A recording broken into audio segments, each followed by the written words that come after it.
Muito bem, voltando com o nosso quarto e último bloco do curso Pombagira e Exu Mirim. Nessa primeira aula, tratando de conceitos, preconceitos sobre Umbanda dentro da Umbanda, sobre a Pombagira dentro da Umbanda.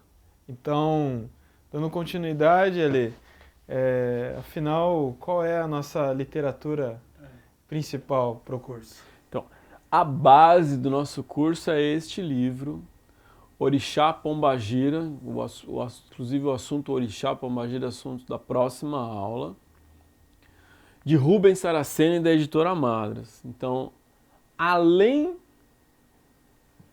deste livro aqui, ó, os únicos livros sobre Pombagira que eu recomendo são os romances publicados pela editora Madras. Então tem lá A Dama da Noite, tem a Pombagira do Lodo, tem a Pombagira Sete Encruzilhadas, tem a Pombagira Princesa dos Encantos, são romances. Então, livros sobre Pombagira, única e exclusivamente este e os romances. Me desculpa, não tem nenhum outro livro de Pombagira que a gente recomende para o nosso curso.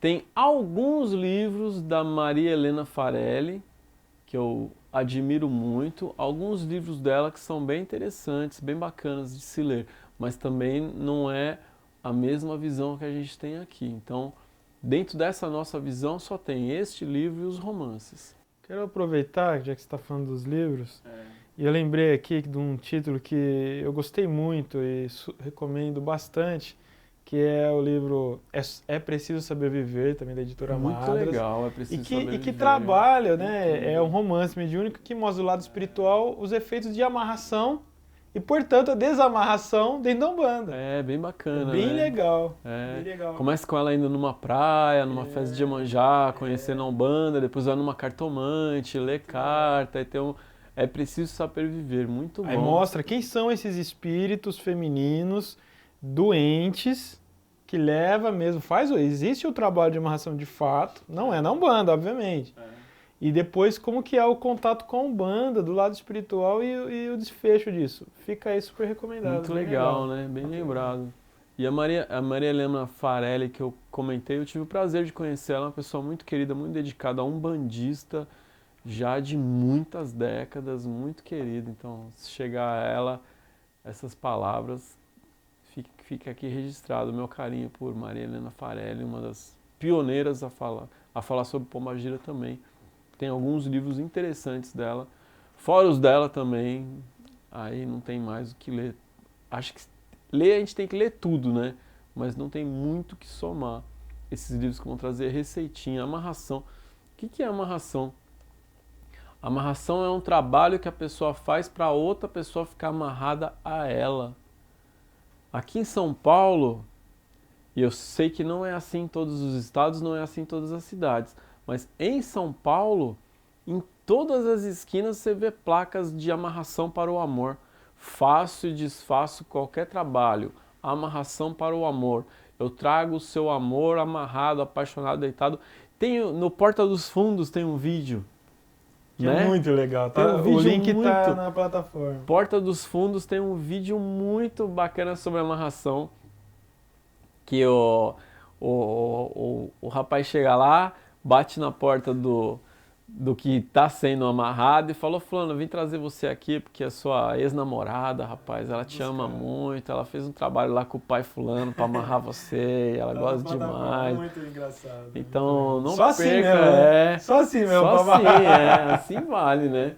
Então tem esse vídeo do Porta nos Fundos sobre amarração muito bacana.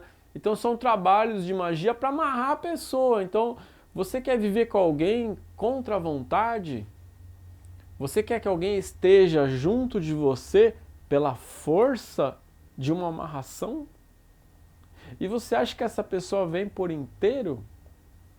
Alguém que vem pela força de um trabalho de magia negativa nunca vem por inteiro. acaba até vindo às vezes, porque geralmente tem uma ligação kármica. Mas com amarração, essa ligação não é muito positiva. E você acredita mesmo em fazer uma amarração e viver bem com alguém que você nunca vai saber se aquela pessoa realmente ama ou se ela está ali por força da amarração? Amor liberta. Quando você ama a alegria do outro, você ama a felicidade do outro, você ama a liberdade do outro. Então, se o outro lhe diz, eu quero ir, quem ama diz, seja feliz, porque eu te amo e quero o seu bem.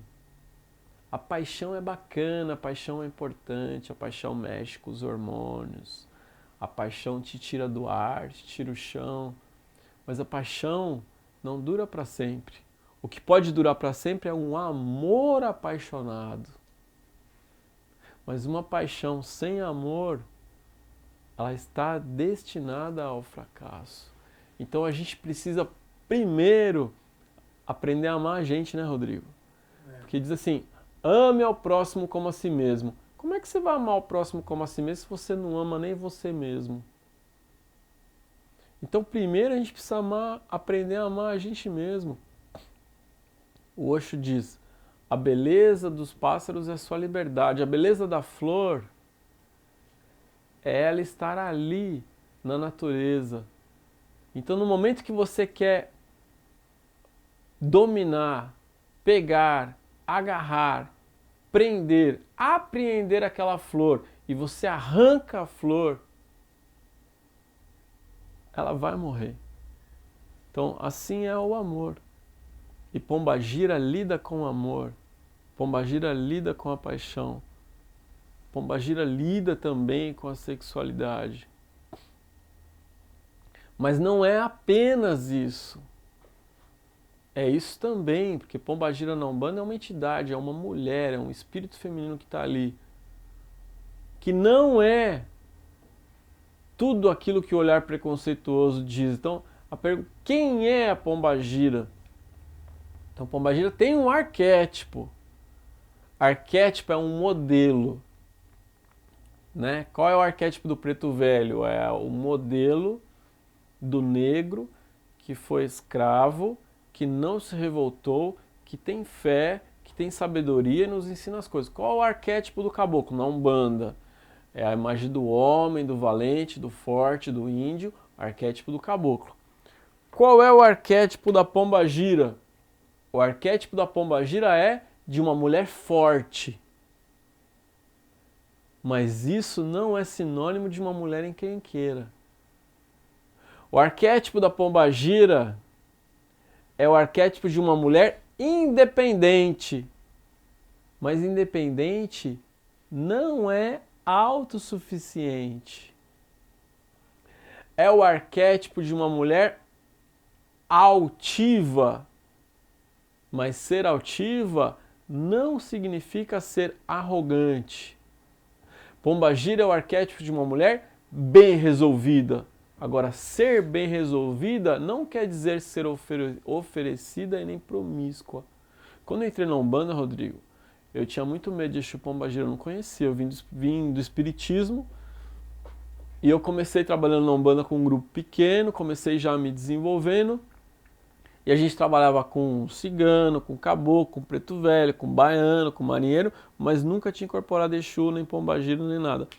E antes de eu trabalhar com Exu Pombagira, eu visitei uma gira de esquerda numa casa, que é uma casa boa.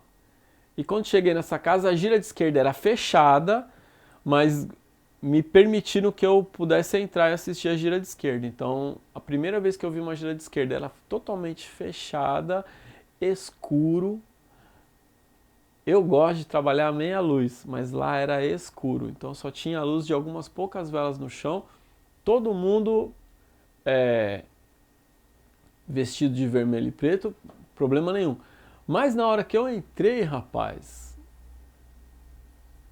não tinha assistência. Então entrei eu e mais umas umas 2, 3 pessoas. E era só eu de homem. E estavam lá naquele salão alguns Exus e algumas pombagiras. Na hora que elas me viram, elas levantaram e vieram na minha direção e começaram a falar coisas. Tipo, seu gostoso, um negócio assim, e falando os negócios, e falando como se quisesse me pegar, me agarrar, me levar. E eu não conhecia. Eu não conhecia, cara. Eu não sabia. Então eu fiquei sem saber o que é isso. Eu não sabia se aquilo era bom, não sabia se aquilo era ruim, eu não sabia se eu estava sendo preconceituoso. Eu achei interessante, achei que, nossa, tá dizendo que eu sou isso, tá dizendo que eu sou aqui, tá dizendo que eu sou aquilo. Então, você fica sem saber. Hoje aquela casa era uma casa bacana que eu fui visitar. Hoje eu entendo que aquilo está na cabeça das pessoas. Quando na tua cabeça, se na tua cabeça o arquétipo é esse arquétipo que está na cabeça do médium, parece que se a entidade não satisfizer esse arquétipo, o médium não fica satisfeito. E se a entidade não satisfizer, tem um inconsciente, inclusive o inconsciente do médium trabalha para que o arquétipo seja satisfeito, né? Como é que eu vou explicar isso? Você vai no terreiro de Umbanda, eu já vi isso. Você vai no terreiro de Umbanda que o caboclo-chefe manca. Aí todos os outros caboclos mancam, rapaz. Você já viu isso? Sim, acontece isso. Por quê? Porque o guia-chefe tem um comportamento, em vez das outras entidades serem como são, elas são como elas são e ao mesmo tempo são um pouco do modelo, espelhando o modelo daquele... E não chega a ser uma mistificação. Porque olha só, mistificar é prejudicar. Mistificar é quando você incorpora e você tem interesse de prejudicar o outro, você tem interesse de pegar alguma coisa do outro, você tem interesse de receber dinheiro, pagamento, alguma coisa. Isso é uma mistificação. E mistificar é enganar. Então, né? é a intenção de enganar. Aqui não, é um animismo, uma mistura. Porque quando é incorporado é você e a entidade, uma parceria. Então ali mistura suas vontades, seus desejos. Então tem que estar muito bem explicado quem é a pombagira, né? Ela tem força, ela tem liberdade, ela tem isso, aquilo, aquilo outro, mas é o aspecto positivo dessa força, o aspecto positivo dessa liberdade, principalmente numa sociedade onde a mulher foi discriminada, a mulher foi oprimida, a mulher foi e vem sendo reprimida.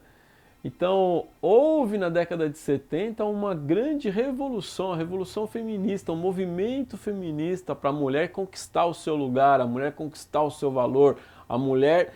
E Pombagira já estava aí, ajudando as mulheres a caminhar de cabeça erguida, ajudando as mulheres a terem força e mostrando, e por outro lado, mostrando que a sexualidade... que é assunto em pauta do começo ao fim desse curso. A sexualidade é algo sagrado e divino, que não é pecado. Por exemplo, que a mulher pode ter prazer, né, Rodrigo? Porque a ideia antiga é que a mulher tinha que ser submissa, a mulher tinha que ficar embaixo do sapato do homem e a mulher não poderia ter prazer. Então a mulher tinha que ser... a costela de Adão, né, rapaz? Só um pedacinho, um anexo, alguma coisa que estava junto. Inclusive, essa ideia de que a mulher é um anexo do homem criou a ideia de que Pombagira seria o Exu mulher. Você não tem Ogum mulher, né? Iansã não é o Ogum mulher. Egunitá não é o Xangô mulher. Logunã não é o Oxalá mulher. Nanã não é o Obaluaê mulher. Nanã, nanã, Obaluaê é Obaluaê. Então, Exu faz par com Pombagira. Pombagira não é o Exu mulher. Se Pombagira for o Exu mulher, então nós poderíamos dizer que Exu é a Pombagira homem, né? Então, silogismo básico, né? Se Pombagira for Exu mulher, Pombagira é uma das linhas de Exu. Então você tem a primeira linha de Exu, a segunda, a terceira, a quarta, a quinta, e você tem uma linha lá que é de Exu mulher. um anexo, um subgrupo, um subplano, É um Exu trans, um sub né? sei lá o quê. Exu trans, né? Um Exu trans. Não há, né? Então, Pombagira é uma entidade independente, mas não autossuficiente. Por isso ela faz par com o Exu. Agora, ela não é o Exu mulher, ela é Pombagira que faz par com o Exu. Tem essa polarização clássica, né? O masculino e o feminino, a gente vê isso com o Exu e Pombagira. Mas é importante reforçar que tem caboclo e cabocla, né? Exatamente. Tem baiano e baiana, preto velho e preta velha. Acho que é É difícil. que não muda o nome, né? Ficou um nome diferente, não ficou Exu e o Exu Exá. e a Exu. O Exu e a Exu. É porque Exu é nome de orixá, né? E não havia um orixá, não há um orixá. Pombagira na cultura Nagorubá, mas isso é assunto para a próxima aula. Então, o que mais a gente pode falar aqui nessa aula ainda é sobre as imagens de Pombagira, que também é assunto de preconceito, né? A gente vê algumas imagens de Pombagira lá em São Paulo,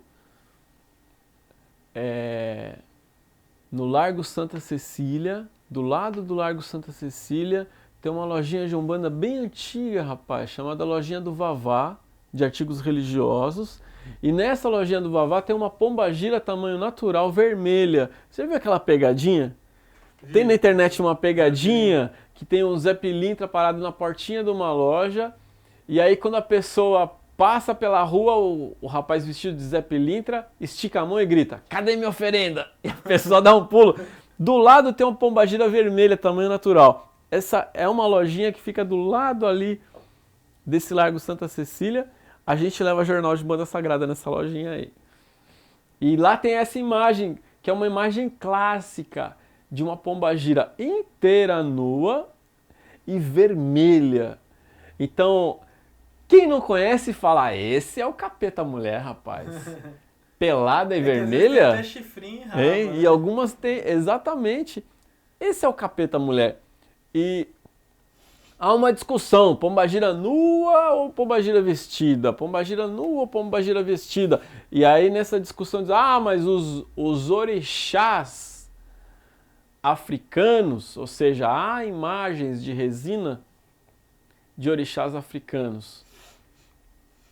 Que essas imagens de resina começaram a ser criadas na década de 90 por um artista chamado Kamasi Guimarães. Foi o primeiro artista a criar imagens de resina de orixás. E Iemanjá está com os seios de fora, Iansã está com os seios de fora, Oxum está com os seios... As mães orixás estão todas com os seios de fora. E aí diz: se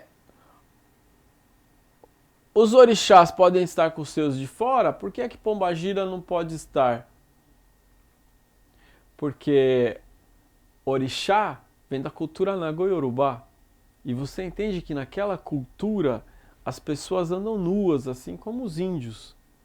Agora, quando você tem a imagem de uma pombagira, você tem que saber: essa é a imagem da minha entidade que eu incorporo ou é a imagem de um orixá? Porque a imagem do meu caboclo, ele pode estar com o peito de fora. A imagem do meu Exu, ele está vestido. Você não vê a imagem ela vem da maneira como você imagina a entidade. E a pessoa se veste, em alguns lugares a pessoa se veste da forma como está na imagem. Então, se na imagem a pombagira está nua, será que a mulher também não devia ficar nua para incorporar a pombagira? Como eu disse, tem terreiro que acha que sim. A gente já ouviu história de terreiro que a pessoa incorpora a pombagira e aí tira a parte de cima, então é um absurdo. Loucura. Então, houve essa polêmica na Imagens Bahia e na Casa de Vela Santa Rita. O proprietário é o Nelson, ele falou para mim: Ale, eu tenho muita gente dizendo que gostaria que as pombagiras não estivessem nuas. Porque a pombagira, quando incorpora, na clarividência, ela não está nua. Agora, há uma outra questão, que são as naturais de pombagira. Então as encantadas de Pombagira, as naturais de Pombagira, são de uma outra realidade, não são espíritos humanos. Então existem realidades paralelas à realidade humana, onde os seres não usam roupa, que vivem como os índios. E lá há seres que vivem e que estão na qualidade de Pombagira. Aí sim é a imagem dessa Pombagira vermelha e nua.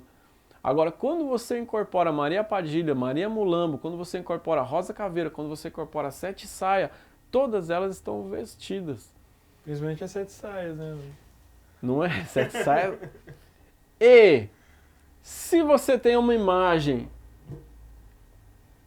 de Pombagira nua, o consulente chega no terreiro e vê aquela imagem, ele pensa que quando chamar a Pombagira é assim que ela deve estar vestida ou não vestida.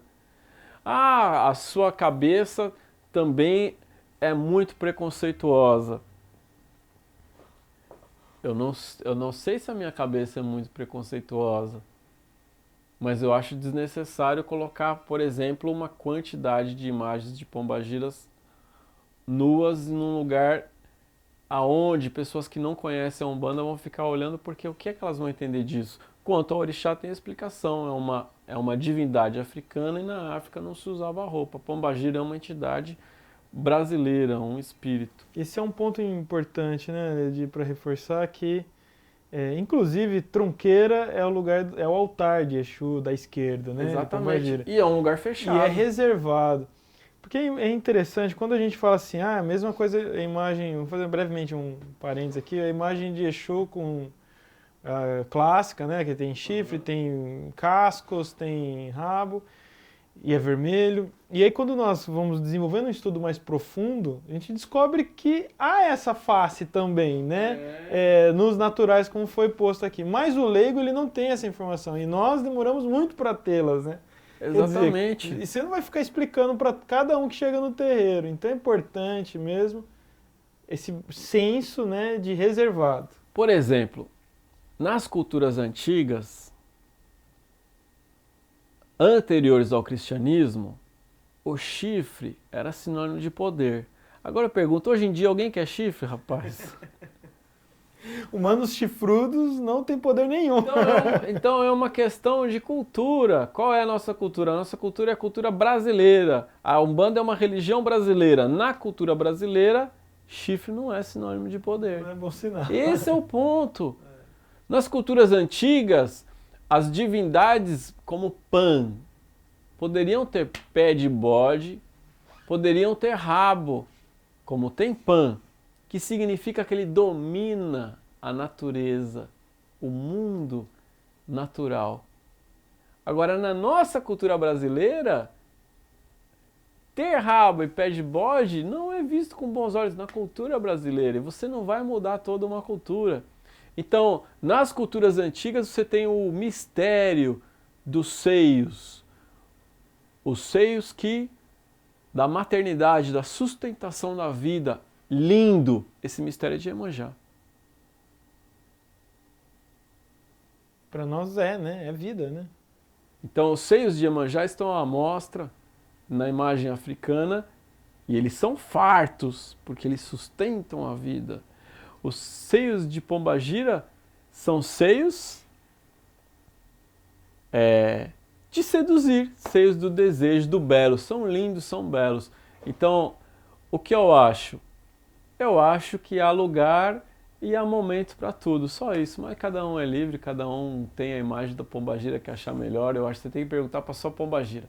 Pergunta para ela, Dona Maria Mulambo, Dona Maria Sete Saias, Dona Maria Padilha, o que melhor lhe representa? E ela diz, eu quero esta imagem. Tá nua? Tá. A tua Pombagira quer essa imagem? Quer. Então, tá ótimo, não é mesmo? Cada um que sabe o que é melhor para si. Esse é o ponto. Então, o resto é bobagem. Eu tô aqui para ajudar e não para atrapalhar. E esse nem é o assunto dos mais importantes para a gente, porque o maior preconceito é com relação ao comportamento de Pombagira. Se uma imagem enfatiza ou não, cada um que sabe. O importante é você entender importante é você entender quem é a pombagira, o que é a pombagira, qual o lugar dela no terreiro, qual o lugar dela na sua vida. E chegamos ao final da primeira aula dessa primeira semana de curso. Sobre preconceitos, preconceitos, tabus e polêmica também agora, né? Polêmica, ainda dá o que dizer, né? Vai dar, é. É isso então, aluno, amigo, irmão. Chegamos ao final dessa nossa primeira aula. Na próxima semana nos encontraremos aqui com a nossa segunda aula e avançando em nossos estudos, já entrando nas questões teológicas do assunto pombagira e destrinchar isso que a gente chama de mistério, né? Quando a gente fala de mistério, né, Lê, estamos falando que é um termo que significa coisas de Deus, né? Não é esse mistério de oculto, não. É um termo cunhado por Rubens Saracens na sua obra, né? E que significa coisas de Deus. Pombagira, portanto, é coisa de Deus, é um mistério da criação. Então, vamos ficando por aqui. Muito, muito obrigado pela sua participação, pela confiança, por estar entre nós. Tudo isso é feito pelo esse amor que nós temos a essa nossa verdade e para que você também se achegue à luz do conhecimento. Ale, muito obrigado. Muito obrigado, Rodrigo. Até a próxima muito semana. Feliz por essa oportunidade. Que Pombagira nos abençoe, a todos nós e a cada um de nós. O meu amor a todas as pombagiras, vestida ou não, não importa. Laruê! Até lá.